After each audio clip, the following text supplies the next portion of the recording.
Hi guys, welcome back to my channel. ഇന്ന് ഞാനൊരു കുഞ്ഞ് മോർണിംഗ് റൊട്ടീൻ വ്ളോഗായിട്ടാണ് കേട്ടോ വന്നിരിക്കുന്നത്. അപ്പോൾ ഫരിയയുടെ ലഞ്ച് ബോക്സ് പാക്കിങ്ങും പിന്നെ അതുപോലെ ഒരു റെസിപ്പിയും ഒക്കെ ഞാനിതിൽ ഇൻക്ലൂഡ് ചെയ്തിട്ടുണ്ട്. അപ്പോൾ വീഡിയോയിലോട്ട് പോവാം. അപ്പോൾ ചാനൽ ഇതുവരെ സബ്സ്ക്രൈബ് ചെയ്യാത്തവരുണ്ടെങ്കിൽ ഒന്ന് സബ്സ്ക്രൈബ് ചെയ്ത് സപ്പോർട്ട് ചെയ്യുക. വീഡിയോസ് ഇഷ്ടപ്പെടുകയാണെങ്കിൽ ലൈക്ക് ചെയ്യാനും ഷെയർ ചെയ്യാനും കമൻറ്റ് ചെയ്യാനൊന്നും മറക്കരുത്. Okay, let's go to the video. അപ്പോൾ ഞാനിതിൽ ഒരു 2 ദിവസത്തെ വീഡിയോ ആണ് ഇൻക്ലൂഡ് ആക്കിയിരിക്കുന്നത്. ബിഫോർ ഗോയിങ് ടു സ്കൂളും ആഫ്റ്റർ ഗോയിങ് ടു സ്കൂളും അങ്ങനെയാണ് എടുത്തിരിക്കുന്നത് കേട്ടോ. അപ്പോൾ ഞാൻ കുറച്ച് റാഗി ഉണ്ടായിരുന്നു, അപ്പോൾ അതൊക്കെ ഒന്ന് വാഷ് ചെയ്ത് ഡ്രൈ ആക്കി വെക്കുകയാണ്. കാരണം റാഗി ദോശ അതുപോലെ പ്രോട്ടീൻ റിച്ച് ആയിട്ടുള്ള ഇതാണല്ലോ, അപ്പോൾ അത് കുട്ടികൾക്ക് കൊടുക്കാൻ വേണ്ടിയിട്ടാണ് ഞാൻ ചെയ്യുന്നത്.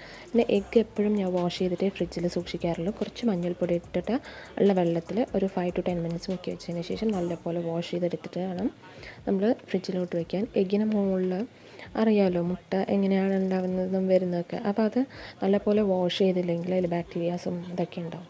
അപ്പോൾ അതുകൊണ്ട് നല്ലപോലെ വാഷ് ചെയ്തിട്ട് വേണം നമ്മൾ വയ്ക്കാൻ, അല്ലെങ്കിൽ മറ്റുള്ള ഫ്രിഡ്ജിനകത്തിരിക്കുന്ന സാധനങ്ങൾക്ക് കൂടെ അത് എഫക്റ്റ് ആവും. അതുകൊണ്ടാണ്. പിന്നെ അതുപോലെ തന്നെ കാശ്മീരി ചില്ലി പൗഡർ ഉണ്ടാക്കാമെന്ന് വെച്ചിട്ട് ഞാനൊരു 1/2 kg കാശ്മീരി ചില്ലി വാങ്ങിയതാണ്. അപ്പോൾ അതൊക്കെ ഒന്ന് ക്ലീൻ ചെയ്തെടുക്കുകയാണ്. കാരണം നമ്മളിങ്ങനെ ചെയ്യുമ്പോൾ നമുക്ക് കുറച്ചുകൂടെ ഫ്രഷ് ആയിട്ടുള്ള പ്രോഡക്റ്റ് നമുക്ക് കിട്ടുമല്ലോ, അതുകൊണ്ടാണ് കേട്ടോ. അപ്പോൾ ഞാനിത് 1/2 kg ക്ലീൻ ചെയ്തപ്പോൾ തന്നെ എനിക്കൊരു 100 grams എന്നുള്ള വേസ്റ്റ് ഉണ്ടായിരുന്നു. അതിൻ്റെ ഞെട്ടും പിന്നെ അതുപോലെ തന്നെ കുറേ ഡസ്റ്റും അങ്ങനെയുള്ള കാര്യങ്ങളൊക്കെ ഉണ്ടായിരുന്നു. അപ്പോൾ ഇത് നമ്മളിങ്ങനെ ക്ലീൻ ചെയ്തതിന് ശേഷം നല്ലപോലെ വാഷ് ചെയ്ത് ഒരു റണ്ണിങ് വാട്ടറിൽ വാഷ് ചെയ്താൽ മതി, സോക്ക് ചെയ്ത് വെക്കരുത് കേട്ടോ. അങ്ങനെ ആകുമ്പോൾ നമുക്ക് കുറേ ദിവസം എടുക്കും ഡ്രൈ ആവാനായിട്ട്. അപ്പോൾ ഞാൻ നല്ലപോലെ വാഷ് ചെയ്തെടുത്തിട്ട് ഇതുപോലെ ഒരു ക്ലോത്ത് വെച്ചിട്ട് നല്ല വെയിലത്ത് എനിക്കിത് ഡ്രൈ ആയി വരാൻ ഒരു 3 days എടുത്തു. നല്ലപോലെ ക്രിസ്പി ആയിട്ട് ഡ്രൈ ആയി വരാൻ. അപ്പം നമ്മൾ ഫരിയയുടെ ലഞ്ച് ബോക്സ് പാക്ക് ചെയ്യണം. അപ്പം ഞാൻ ഇന്ന് വെച്ച് കൊടുക്കുന്നത് ഒരു റോട്ടി, പിന്നെ ക്യാരറ്റ്സ്, നട്ട്സ്, പിന്നെ ഒരു ചിക്കൻ കറിയാണ് ഞാനിന്ന് ലഞ്ച് ബോക്സിന് പ്രിപ്പയർ ചെയ്തത് കേട്ടോ. യൂഷ്വലി ഒരു വെജിറ്റബിൾ, ഒരു ഫ്രൂട്ട്, ഒരു മീല് അങ്ങനെയാണ് ഞാൻ പ്രിഫർ ചെയ്യുക. അപ്പോൾ നമ്മൾ വെജിറ്റബിൾ ലഞ്ചിന് വെച്ചില്ലെങ്കിൽ നമ്മൾ സ്നാക്സ് ബോക്സിൽ ഫ്രൂട്ട്സ് വെച്ച് കൊടുക്കാറാണുള്ളത്. അപ്പോൾ ക്യാരറ്റ്സ്, കുക്കുംബറാണ് യൂഷ്വലി കൊടുക്കാറുള്ളത്. അപ്പോൾ ഇതിൽ ഇന്ന് ഞാൻ വെച്ചിരിക്കുന്നത് ക്യാരറ്റാണ്. അപ്പോൾ എപ്പോഴും കുട്ടികൾക്ക് അവരെത്രയാണോ കഴിക്കുന്നത് അത്രയും കൊടുത്താൽ മതിയാവും. പക്ഷേ ഈ ലഞ്ച് ബോക്സ് എനിക്ക് അത്ര കംഫർട്ടല്ല. പിന്നെ ഞാനിവിടെ സ്നാക്സിന് വെച്ചിരിക്കുന്നത് ഒരു ബനാനയും പൊമോഗ്രാനറ്റും മാത്രമാണ്. നമ്മൾ ഹെവി ആയിട്ടുള്ള സ്നാക്സ് കൊടുത്തു കഴിഞ്ഞാൽ കുട്ടികൾ ലഞ്ച് കഴിക്കില്ല.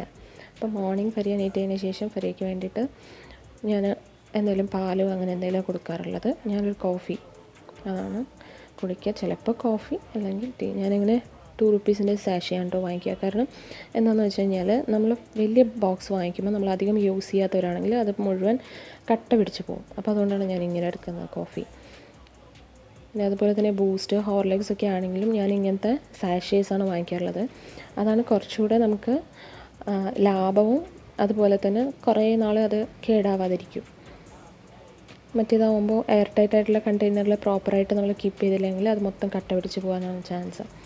എനിക്കൊരു കോഫിയും ഫരിയയ്ക്കൊരു പാലാണ് കൊടുക്കാറുള്ളത്. യൂഷ്വലി ഞാൻ വല്ലപ്പോഴും മാത്രമേ ബൂസ്റ്റും ഹോർലിക്സൊക്കെ കൊടുക്കാറുള്ളൂ. അത് വെറും ഷുഗർ തന്നെയാണല്ലോ, പിന്നെ ഒരു ഫ്ലേവറിനും മണത്തിനും വേണ്ടിയിട്ട്. അപ്പോൾ ഫരിയയ്ക്ക് ഇന്നത്തെ ബ്രേക്ക്ഫാസ്റ്റ് ബ്രെഡ് ടോസ്റ്റും ഒരു ബനാനയും പാലുമാണ്. അതങ്ങനെ കഴിക്കില്ല, ഞാൻ തന്നെ ആയിരിക്കും വീണ്ടും കഴിക്കേണ്ടി വരിക. അപ്പോൾ രാവിലത്തെ ഫസ്റ്റ് ഡേ ആയതുകൊണ്ട് ജസ്റ്റ് അങ്ങനെ എടുത്തു എന്ന് മാത്രം. അപ്പോൾ ഫരിയയ്ക്ക് യൂണിഫോം കിട്ടാത്തതുകൊണ്ട് ഫരിയ ഇന്ന് കളർ ഡ്രസ്സാണ് കേട്ടോ ഇടിയിപ്പിച്ചിരിക്കുന്നത്. ആൾ ബ്രേക്ക്ഫാസ്റ്റ് കഴിച്ച് TV കണ്ടുകൊണ്ടിരിക്കുക. കുറച്ച് നേരം കാർട്ടൂണൊക്കെ കണ്ടിട്ട് അങ്ങനെ ഇരിക്കും. അപ്പോഴത്തേക്കും നമ്മളെല്ലാം റെഡിയാക്കി പാക്ക് ചെയ്തൊക്കെ വെക്കുകയാണ് ചെയ്യാറുള്ളത്. അപ്പോൾ ഞാനൊരു മൾട്ടിഗ്രെയിൻ ദോശ ലഞ്ച് ബോക്സിന് വേണ്ടിയിട്ട് വെച്ച് കൊടുക്കാൻ വേണ്ടിയിട്ടുള്ളത് ഉണ്ടാക്കാൻ പോവാണ്. അപ്പോൾ ഇതിൻ്റെ റെസിപ്പി നിങ്ങൾക്ക് വേണമെന്നുണ്ടെങ്കിൽ ഇതിന് മുമ്പ് ഞാനൊരു പ്രോട്ടീൻ ദോശ എന്ന് പറഞ്ഞിട്ട് ഒരു വീഡിയോ ചെയ്തിട്ടുണ്ട്. അപ്പോൾ നിങ്ങളത് ഒന്ന് ചെന്ന് നോക്കുക, ചാനലിൽ കയറി നോക്കിയാൽ മതിയാവും. അപ്പോൾ ഞാനിതിൽ റൈസ്, ഉഴുന്ന്, കടലപ്പരിപ്പ്, പിന്നെ തുവരപ്പരിപ്പ്, ചെറുപയർ പരിപ്പ്, പിന്നെ 1 ടീസ്പൂൺ ഉലുവ. നിങ്ങൾക്ക് ഈ പരിപ്പിൻ്റെ അളവൊക്കെ നിങ്ങൾക്ക് ഇഷ്ടമുള്ളത്ര ഇടാം കേട്ടോ, അതിന് കുഴപ്പമൊന്നുമില്ല. പിന്നെ ഞാനിത് കൂടാതെ ഇതിലേക്ക് കുറച്ച് റാഗി കൂടെ ആഡ് ചെയ്യുന്നുണ്ട്. റാഗി ഞാൻ സെപ്പറേറ്റ് വാഷ് ചെയ്ത് ഡ്രൈ ചെയ്തിട്ടാണ് ഇതിലേക്ക് ആഡ് ചെയ്യുന്നത് കേട്ടോ. പിന്നെ ഇത് ഞാൻ നല്ലപോലെ വാഷ് ചെയ്ത് കുറച്ച് നേരം വെള്ളത്തിലിട്ട് വെച്ച റാഗിയാണ്.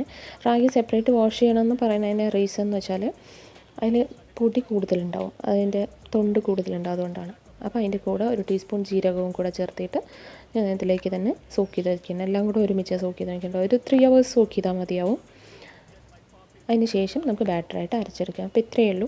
നോർമലി ദോശ ഉണ്ടാക്കുന്ന പോലെ ദോശ ഉണ്ടാക്കാം. അപ്പോൾ വീഡിയോ നിങ്ങൾക്ക് ഇഷ്ടപ്പെട്ടുവെങ്കിൽ മറക്കാതെ ചാനൽ സബ്സ്ക്രൈബ് ചെയ്യുക, ലൈക്ക് ചെയ്യുക, കമൻറ്റ് ചെയ്യുക, ഷെയർ ചെയ്യുക. Thank you so much for watching my videos. തുടർന്നുള്ള വീഡിയോസും കാണാം, സപ്പോർട്ട് ചെയ്യുക. Thank you so much. By.